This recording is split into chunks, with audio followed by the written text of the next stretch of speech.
Morning बच्चों, आज हम कक्षा 9 कृतिका पार्ट 3 रीढ़ की हड्डी पाठ को पढ़ेंगे, जिसके लेखक हैं जगदीश चंद्र माथुर जी। चलिए पढ़ते हैं। रीढ़ की हड्डी एकांकी जगदीश चंद्र माथुर का एक भावना प्रधान सामाजिक एकांकी है। प्रस्तुत एकांकी में वर्तमान युग की विवाह की समस्या पर प्रकाश डाला गया है, जिसमें कन्या के पिता को वर पक्ष के सामने स्वयं को दीनहीन और छोटा मानने को विवश होना पड़ता है। बीए पास कन्या को भी मातृ विवाह करने के उद्देश्य से एक साधारण पढ़ी लिखी लड़की के रूप में प्रस्तुत करना पिता की मजबूरी है। मध्यम वर्गीय दंपति राम स्वरूप और प्रेमा अपनी पुत्री उमा का विवाह अपने परिचित वकील गोपाल प्रसाद के पुत्र शंकर से करना चाहते हैं। शंकर बीएससी करने के बाद लखनऊ में ही मेडिकल कॉलेज में पढ़ता है। उसकी रीढ़ की हड्डी में कुछ दोष है, इसलिए वह सीधा नहीं बैठ सकता। गोपाल प्रसाद अपने बेटे के लिए अधिक पढ़ी लिखी बहू नहीं चाहते। उनका कहना है, मेम साहब तो रखनी नहीं है, कौन भुगतेगा उसके नखरों को, बस हद से हद मैट्रिक पास होनी चाहिए। हाँ, बहू का सुंदर होना उनके लिए निहायत ज़रूरी है, चाहे पाउडर वगैरह लगाए या ऐसे ही।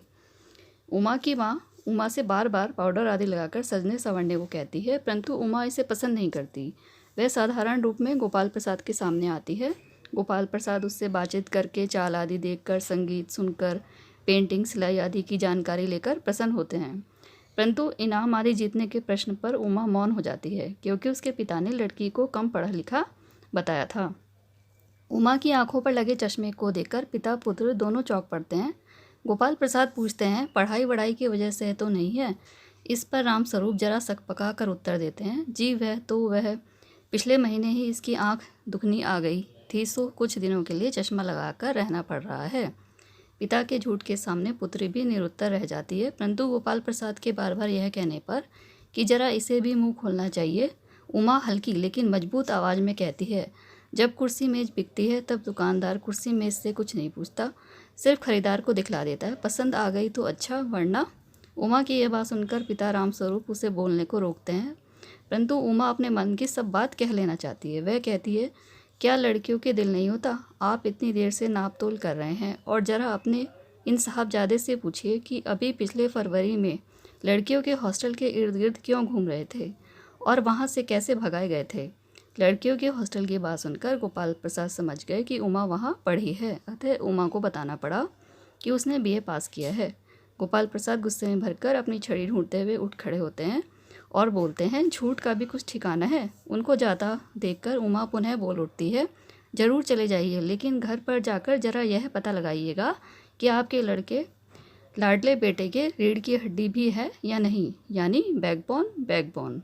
इस प्रकार संपूर्ण एकांकी वर एवं वधू दोनों पक्षों की विविध समस्याओं को उजागर करता है। सबसे पहली बात कि अयोग्य वर के समक्ष भी कन्या पक्ष को झूठ बोलना पड़ता है। दूसरी, वर पक्ष वाले अपने दोष न देखते हुए कन्या के दोषों पर ही विशेष ध्यान देते हैं। इन सब के मूल में दहेज रूपी दानव का विकराल रूप ही दृष्टिगत होता है। दहेज न दे पाने के कारण कन्या का पिता वर के बड़े से बड़े दोष और कमी को भी अनदेखा कर देता है और जैसे भी हो बेटी का विवाह कर मुक्त हो जाना चाहता है। माथुर जी ने बड़े मनोवैज्ञानिक ढंग से दोनों पक्षों की भावनाओं का चित्रण करते हुए एकांकी को सुगठित एवं रोचक रूप प्रदान किया है।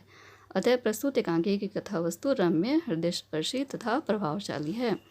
इस प्रकार रीढ़ की हड्डी एकांकी के मुख्य पात्र उमा को प्रगतिशील नारी के रूप में प्रस्तुत कर स्त्री शिक्षा के विरोधियों को करारा जवाब दिया गया है।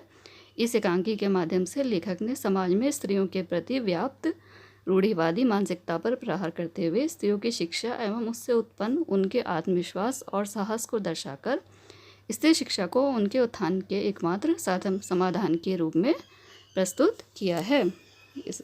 बच्चों, आप यह पाठ ध्यान से सुनेंगे और समझेंगे।